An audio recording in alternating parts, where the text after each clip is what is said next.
everyone, this is Dalene Barton with naturalfertilityinfo.com, and today I'm going to cover healing PCOS naturally. A lot of women have PCOS or wondering if they have PCOS, and they're wondering what they can do to cure it. Now, PCOS has a wide variety of symptoms. It's not the same for everybody. It's not very well understood by healthcare practitioners. And so it can be difficult to manage and figure out the right remedies for. Even doctors struggle to find the right medications or to make a management plan for it because it covers such a wide variety of symptoms. Some women may be very thin while others very overweight.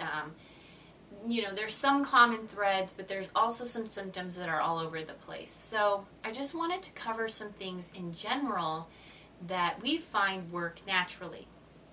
Now, I think it's a common misconception that if you take this herb or you take even metformin, for a couple months that you're just going to be cured. PCOS requires long-term lifestyle management and a lot of commitment and change for healthy fertility and health overall. It's a real struggle. It's not something that is just going to be miracle cured overnight. So really thinking if you've been diagnosed with it or you already have been diagnosed and you're not sure what to do or where to go, looking towards your future and knowing that this is going to be possibly a long road for you, lifestyle management is going to produce the greatest results. So I wanted to cover the things that naturally we feel are very supportive. Diet change is the number one thing. Most women with PCOS are also insulin resistant. Now, not all people are, but most women are. So we have a great PCOS diet page that covers insulin resistance at naturalfertilityinfo.com, and I'm going to post a link to that page if you've not read it already. It has great diet tips if you have insulin resistance. Now, regardless if you've been diagnosed with insulin resistance or not, eating a whole food, nutrient-dense like fertility diet is really important. Eating very well whole foods, not processed box foods or anything that's with a lot of chemicals or antibiotics. You're going to want to avoid things that create estrogen dominance because PCOS is an estrogen dominant condition. So non-organic foods, for instance, have pesticides and fertilizers and on fruits and vegetables, and then the feed that goes to animals if you eat animal products. And animal products actually also have hormones injected into them, and then so you're getting all these excess hormones, and those non-organic foods have chemicals in them that mimic our hormones called xenohormones. So looking at long-term diet change forever, just changing your health overall. At first it can seem very overwhelming, you don't know where to begin, but over time, little by little, you'll implement habits that are going to last with you a lifetime and are going to make the greatest impact on your health, and including regular exercise.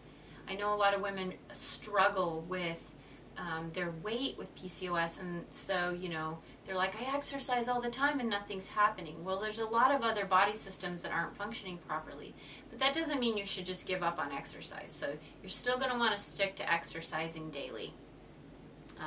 So that brings us to what are the best supportive herbs for PCOS, and that can be different depending on what symptoms you have and what your specific issues are for PCOS, but there's three that I really like that are just a real general for PCOS, and that number one is Vitex. Most women with PCOS do not have regular cycles and sometimes do not have regular ovulation, and Vitex is specific for balancing hormones overall and promoting regular ovulation. So that's a great herb to look into. Next, saw palmetto.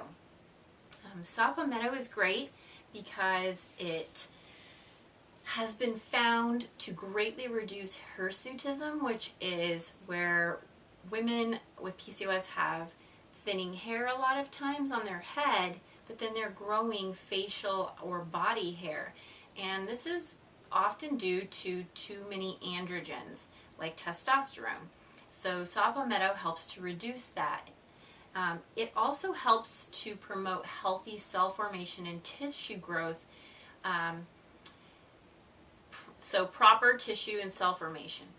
And a lot of times with estrogen dominance, women with PCOS find that they get uterine hyperplasia, or uterine hypertrophy, also known as endometrial hyperplasia, which is a thickening of the uterus.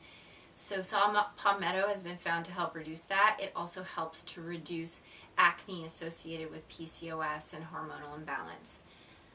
Next, cinnamon. I know that cinnamon is very popular in our PCOS fertility group at the Natural Fertility Community, and that is because cinnamon, several studies have found that it reduces insulin resistance. It helps to lose weight. So if you have insulin resistant PCOS, definitely cinnamon is something you're going to want to look into. Just on Tuesday we came out with an article about that with several studies on how it benefits PCOS. So check that out for sure. Next, supplements that are really good. DIM. DIM is like one of the best supplements for PCOS because it reduces estrogen, excess estrogens, promotes healthy estrogen balance, which is essential for reducing estrogen dominant conditions like PCOS. And natural progesterone cream would be something to look into as well.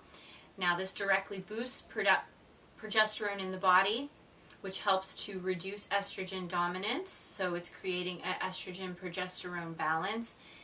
It's going to help regulate the menstrual cycle and possibly promote ovulation over time. Essential fatty acids are very important.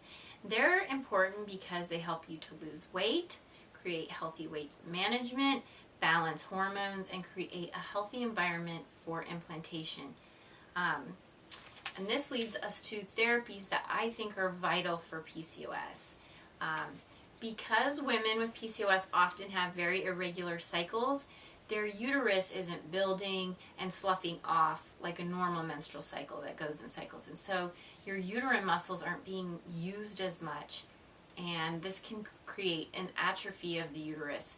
So we want to promote somehow some stimulation to get blood flow and circulation to that stagnant area of your body so that your reproductive organs are working and are functioning at their best. Self-fertility massage really helps with that. Castor oil packs help to bring in fresh oxygenated blood, break down old cells and tissues, and also promotes really a lot of cleansing and detoxification in the reproductive system. So those are vital for PCOS as well. So I'm going to add links to everything that I just covered. If you have any questions, please post them to this video. If you have things that you have found that work for PCOS for you really well, let us know. I hope all of you have a wonderful day.